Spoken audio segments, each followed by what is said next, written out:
KUTTYMA குட்டிமா TAMIL Tamil TV குட்டிமா Tamil TV நேயர்களுக்கு வணக்கம். நான் தான் உங்க மணிகண்டன். தொடர்ந்து குட்டிமா தமிழ் டிவி சேனலுக்கு நீங்க நல்ல ஆதரவு கொடுத்துக்கிட்டு இருக்கீங்க. அதுக்கு இந்த நேரத்துல ஒரு மிகப்பெரிய நன்றியை தெரிவிச்சுக்கிறேன். இன்னைக்கு குட்டிமா தமிழ் டிவி சேனல்ல பார்க்க போற படம், திரை விமர்சனத்துல பார்க்க போற படம் பேபி அண்ட் பேபி. இது பாத்தீங்கன்னா ஒரு தமிழ் திரைப்படம். தமிழ் திரைப்படத்திற்கு இங்கிலீஷ்ல டைட்டில் வச்ச இயக்குனர் தயாரிப்பாளர் அவர்களுக்கு இந்த நேரத்துல எதிர்ப்புகளை தெரிவிச்சுக்கிறோம். தமிழ் திரைப்படம் எடுக்கக்கூடிய இயக்குனர் தயாரிப்பாளர்கள் தமிழ்ல டைட்டில் வைங்க. ஏன்னு பாத்தீங்கன்னா எடுக்கிறது தமிழ் படம், அப்புறம் பாத்தீங்கன்னா இங்கிலீஷ்ல டைட்டில் வைக்கிறீங்க. இங்கிலீஷ்ல டைட்டில் வச்சா பொதுவா எல்லா உலக நாடுகளுக்கும் ரீச் ஆகும், பொதுவான ஒரு மொழி அப்படின்னு வைக்கிறீங்க. ஆனா தமிழ் படம் தானே எடுக்கிறீங்க, தமிழ்ல டைட்டில் வைக்கலாமே. நிறைய வீடியோல அப்படித்தான் சொல்லிக்கிட்டு இருக்கேன். யாருமே எந்த ப்ரொடியூசரும் எந்த இயக்குனரும் அதை ஃபாலோ பண்றதுல. இனிமேல் வரக்கூடிய இயக்குனர்களாக இருக்கட்டும், தயாரிப்பாளராக இருக்கட்டும், நீங்க எந்த லாங்குவேஜ்ல படம் எடுக்கிறோங்களோ அந்த லாங்குவேஜ்ல டைட்டில் வைங்க. மலையாளத்துல படம் எடுத்தா மலையாளத்துல டைட்டில் வைங்க, கன்னடம்னா கன்னட மொழியில ஒரு டைட்டில் வைங்க, தமிழ்ல படம் எடுக்கிறீங்கன்னா தாய்மொழி தமிழ்ல ஒரு டைட்டில் வைங்க, ஹிந்தியில படம் எடுத்தா ஹிந்தியில ஒரு வார்த்தையில டைட்டில் வைங்க. அதுல என்ன பிரச்சனைன்னு தெரியல. இப்ப நம்ம திரை விமர்சனத்துக்கு போகலாம். பேபி அண்ட் பேபி தமிழ் திரைப்படம். படத்தோட கேஸ்ட் அண்ட் குரூப் பார்க்கலாம். ஜெய், சத்யராஜ், ஸ்ரீமன் மற்றும் பல முன்னணி நட்சத்திரங்கள் இந்த படத்தில் நடிச்சிருக்காங்க. யோகிபாவும் ஒரு பெரிய கேரக்டர் ரோல் பண்ணியிருக்காரு. இந்த படத்தோட கதை எப்படி ஆரம்பிக்குதுன்னு கேட்டீங்கன்னா, சென்னை ஏர்போர்ட், இந்தியாவில் சென்னை ஏர்போர்ட்ல கதை ஆரம்பிக்குது. ஜெய் அவருக்கு பாத்தீங்கன்னா ஒரு மனைவி, ஒரு குழந்தை இருக்கு. யோகிபாபு அவருக்கு ஒரு மனைவி, ஒரு குழந்தை இருக்கு. இந்த குழந்தை என்ன ஆகுதுன்னா, லவ்வர்ஸ் இங்க ஒரு பொண்ணு, இங்க ஒரு பையன் அந்த ரெண்டு குழந்தைய தூக்கிட்டு ஒரு கடைக்கு போகும்போது ஒரே ட்ரெஸ் வாங்கி கொடுக்குறாங்க. அப்போ குழந்தைய மாத்திட்டு டக்குன்னு தூக்கிட்டு போயிடுறாங்க ஃப்ளைட் ஏறுறதுக்காக.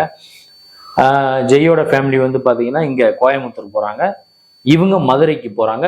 ஃப்ளைட்டில் தான் இவங்களுக்கு தெரியுது குழந்தை மாறின விஷயமே. பெண் குழந்தை ஆண் குழந்தை மாறிடுச்சு அப்படிங்கிற விஷயம் தெரியுது. தெரிஞ்ச உடனே பேசிடுறாங்க. அப்படியே ஃப்ளைட்டுக்குள்ளே பேசி அதுன்னு பேசி குழந்தைய மாற்றிக்கலாம் அப்படிங்கிற மாதிரி இவங்க ஒரு முடிவு பண்ணிக்கிறாங்க. இவர் யோகிபாபு மதுரை, இவங்க கோயம்புத்தூர். இவங்க ரெண்டு பேருக்கும் சென்றான பிளேஸ் பார்த்தீங்கன்னா கிட்டத்தட்ட பழனி தான். மதுரையிலேருந்து பழனிக்கு வந்தாலும் ஒரு டிஸ்டன்ஸ் தான், பழனிலேருந்து கோயம்புத்தூர் போனாலும் ஒரு டிஸ்டன்ஸ். பழனியில் வச்சு மாற்றிக்கலாம் அப்படிங்கிற மாதிரி ஐடியா பண்ணுறாங்க.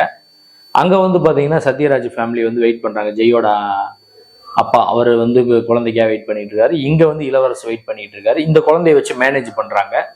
இப்போ இவங்க குழந்தைய கரெக்டாக மாற்றினாங்களா இல்லையா, இவங்க பிரச்சனைகள் இருந்தால் எப்படி சார், பிரச்சனையிலேருந்து எப்படி வெளியில் வந்தாங்க ஜெய் ஃபேமிலி, யோகிபாபு ஃபேமிலி, இதுக்கெல்லாம் விடை சொல்றதான் இந்த படத்தோட முழு நீள திரைக்கதையா அமைஞ்சிருக்கு.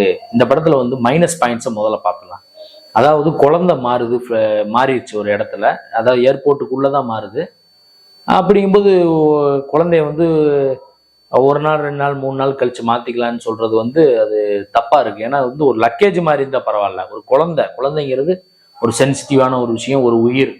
இங்க இருக்கிற குழந்தை அங்க போகுது, அங்க இருக்கிற குழந்தை இங்க வருது, அதெல்லாம் நம்புற மாதிரி இல்லை. அது மிகப்பெரிய லாஜிக் மிஸ்டேக். எப்படி இயக்குனர் அதை யோசிக்காம விட்டாரு. ஏன்னா ஒரு லக்கேஜ் மாறினா பரவாயில்ல, ஒரு பெட்டி மாறினா அடுத்த நாள் கூட வாங்கிக்கலாம், அது ஒன்றும் பிரச்சனை கிடையாது. ஒரு குழந்தைய மாத்துறாங்கும் போது அது ஒரு மிகப்பெரிய லாஜிக் மிஸ்டேக்கு.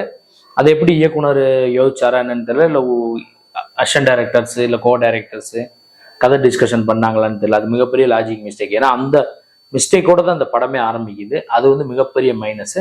அதுக்கப்புறம் ப்ளஸ் பாயிண்ட்னு கேட்டீங்கன்னா, யோகிபாபு, ஜெய் அவர்களுடைய இந்த காமெடி, படத்தோட சினிமாட்டோகிராஃபி, இமான் அவர்களுடைய சாங்ஸ், இதெல்லாம் படத்துக்கு ஒரு மிகப்பெரிய பிளஸ்.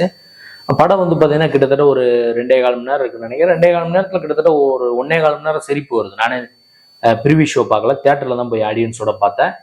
பார்க்கும்போது நானே ஒரு 1.25 மணி நேரம் சில சீன்ஸ் எல்லாம் கைதட்டி சிரிச்சேன். அந்த அளவுக்கு நல்ல காமெடியெல்லாம் இருக்கு படம்.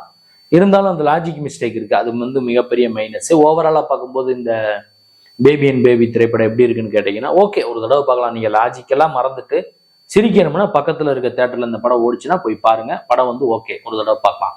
நான் பண்ண இந்த ரிவ்யூ பேபி அண்ட் பேபி படத்தோட திரை விமர்சனம் உங்களுக்கு பிடிச்சிருக்கும்னு நான் நினைக்கிறேன். பிடிச்சிருந்தா லைக் பண்ணுங்க, கமெண்ட் பண்ணுங்க, ஷேர் பண்ணுங்க. மறக்காம குட்டிமா தமிழ் டிவி இந்த சேனலை சப்ஸ்கிரைப் பண்ணாதவங்களா இருந்தால் ஒரு தடவை பண்ணுங்க. பண்ணவங்க பெல் பட்டனை சேர்த்து அழுத்துங்க. அடுத்த வீடியோல இதே மாதிரி ஒரு திரை விமர்சனம் அல்லது சினிமா செய்தி அல்லது இதர செய்தியோட மீண்டும் நான் உங்களை சந்திக்கிறேன். குட்டிமா தமிழ் டிவி சேனலை பார்த்து ரசிச்சுக்கிட்டு இருக்க நேயர்களுக்கும் ரசிகர்களுக்கும் பொதுமக்களுக்கும் நெஞ்சார்ந்த நன்றிகள்.